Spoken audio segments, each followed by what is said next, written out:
Queridos, graça e paz. Eu estou aqui na nossa janela de oração e o Senhor ministrou uma palavra no meu coração sobre o toque da trombeta, baseado em Joel capítulo 2, sobre uma convocação que o profeta faz para os sacerdotes. E eu queria registrar essa palavra aqui nessa manhã, quando a igreja brasileira, no sentido geral, mas nós, debaixo de um comando da cidade, estamos nesse relógio de 24 horas de oração. Eu estou assim com meu coração voltado para o que Deus tem para esse momento e de uma forma profética, erguendo a nossa voz também. Eu penso que nós não podemos nos recolhermos apenas em nossas casas, pensando que estamos protegidos. Isso faz parte. Mas todos nós sabemos que se o Senhor não guardar a casa, em vão vigia os sentinelas, diz o salmista.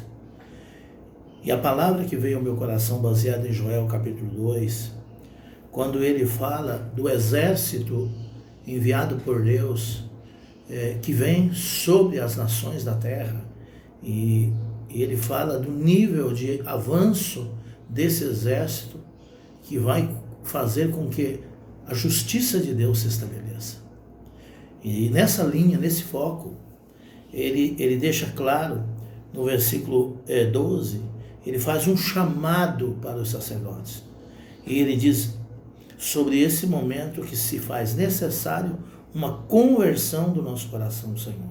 Ele diz, a palavra diz assim, versículo 12 do capítulo 2, assim, ainda assim, agora mesmo diz o Senhor, convertei-vos a mim de todo o vosso coração, e isto com jejuns, com choro e com pranto, e rasgai o vosso coração, e não as vossas vestes, e convertei-vos ao Senhor vosso Deus, porque Ele é misericordioso, compassivo, tardio em irar-se, e grande em beneficência, e se arrepende do mal.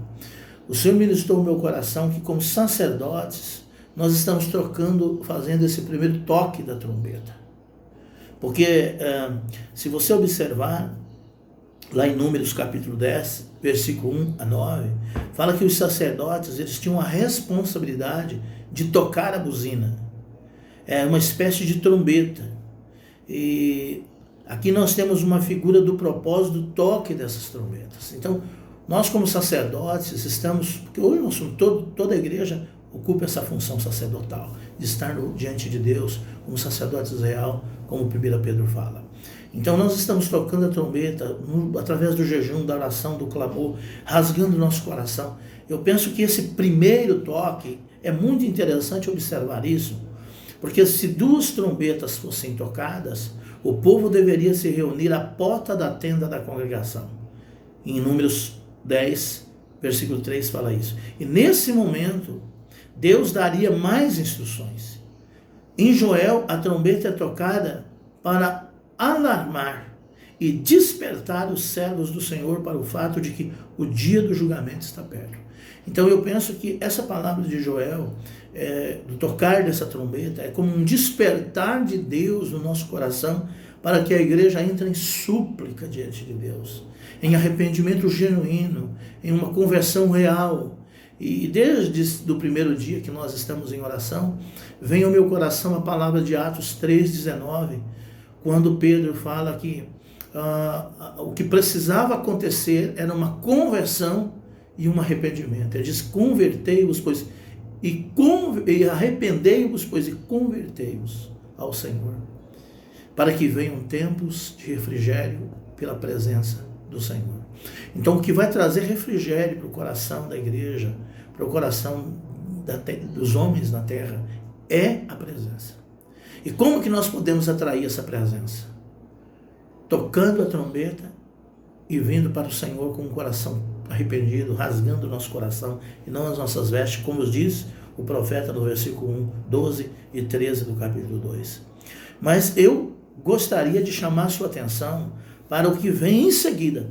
Diz assim, quem sabe, versículo 14, quem sabe se voltará e se arrependerá e deixará após si uma bênção em oferta de manjar e libação para o Senhor vosso Deus.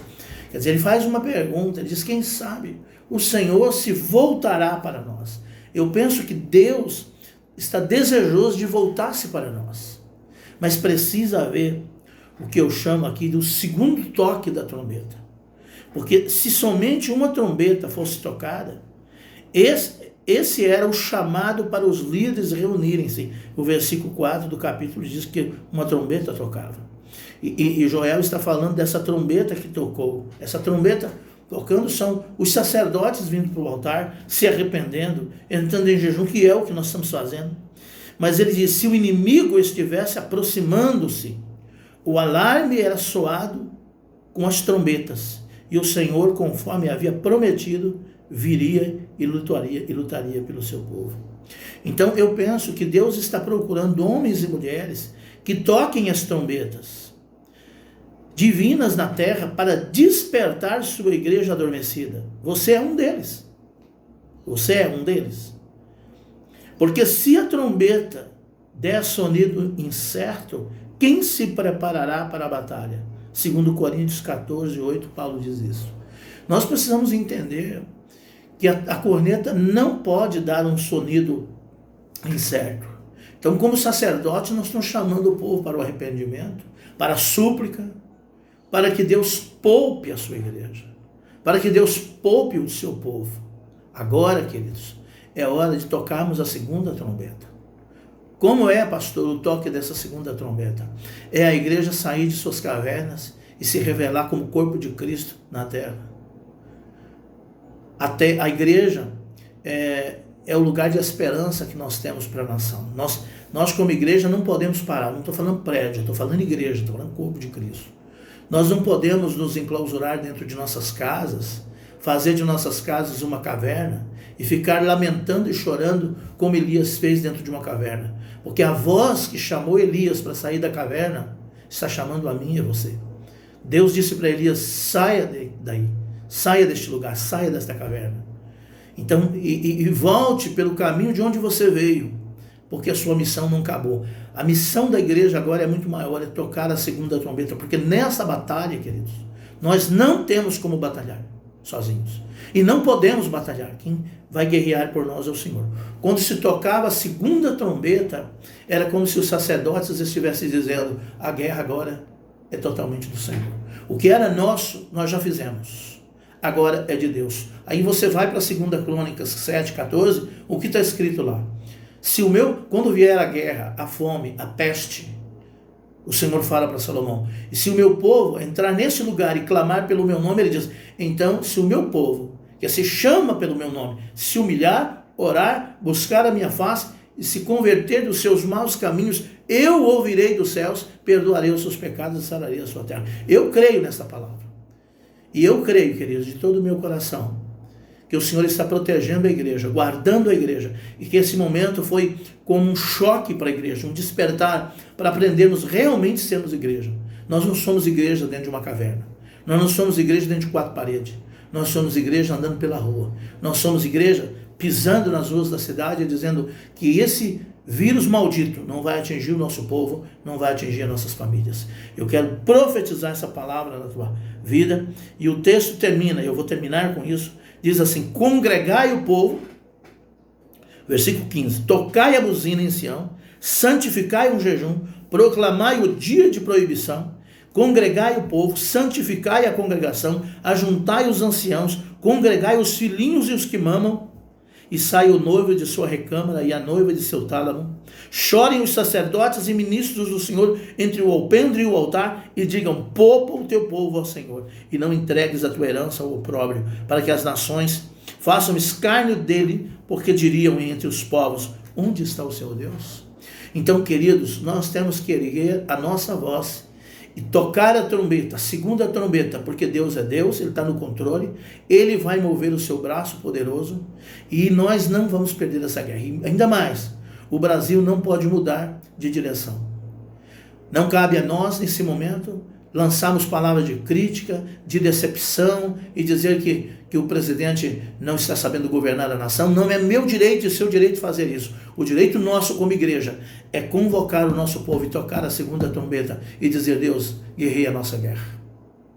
E eu quero hoje aqui, como seu pastor, te fazer uma santa convocação à nossa comunidade e a todos que quiserem entrar conosco. Nesse domingo, dia 29 de março, nós vamos fazer algo diferente do que fizemos até agora. Nós vamos entrar num dia na presença de Deus em proibição. Às 8 horas da manhã eu vou começar esse tempo de oração com vocês de jejum. Nós vamos lançar a primeira palavra. E essa primeira palavra eu vou lançar numa live daqui da minha casa.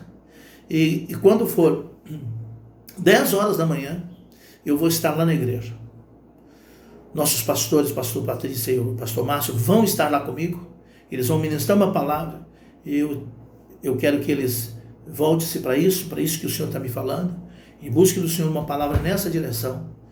E nós vamos estar ministrando com vocês. Ao meio-dia, eu vou encerrar o primeiro período lá na igreja. Nós não vamos obedecer todos os protocolos. Não vamos quebrar nenhuma regra de higiene, de tudo que está sendo feito. Nós vamos seguir, mas nós vamos estar lá, porque a casa de Deus vai estar aberta e nós vamos estar lá até o meio-dia. Depois voltaremos para as nossas casas e vamos ficar o restante do dia na presença de Deus, em sensibilidade à voz do Espírito, para tocar essa segunda trombeta, para que o Senhor assuma a nossa guerra e a nossa batalha. E à noite, melhor, à tarde, às 18 horas, na nossa celebração, nós vamos estar na igreja, seguindo todos os protocolos. A igreja vai estar aberta, vamos estar lá, fazendo o nosso culto, como fizemos sempre. Eu quero chamar todo o Ministério de Louvor para estar comigo.